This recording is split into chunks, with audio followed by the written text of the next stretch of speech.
咱台湾的服装品牌NET 10多年来，甲家父基金会合作，帮助6岁囡仔买新衫。今年NET拢纵观80万的买衫券，互400个囡仔会当穿新衫过好年。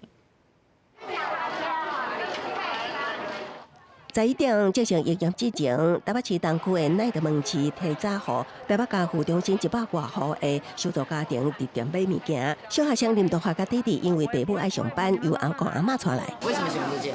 我觉得这件很好看啊。2件外套嘛，一双鞋子嘛。它是保暖为主，是不是？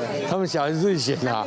哪管哪景，这20分钟真侪家庭搬的哪拢是衫，也因为一名受助囡仔是2000块的提汇款，有妈妈提出计算机做好控制。好，那我们还有一点点钱，快到1000块。那今天挑了几件2件。就2件。挑2件吗？对啊，我只挑2件啊。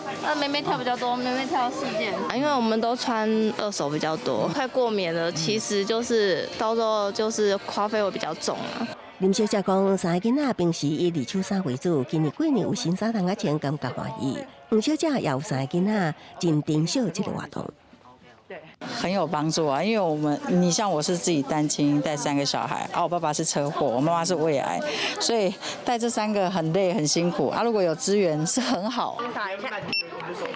家父基金会指出，买衫活动已经是家父庆祝年度上期待的活动之一，也毋过名额有限，主要是以囡仔的人数、家庭功能、感时间等等去综合考量。公司新闻采访报道。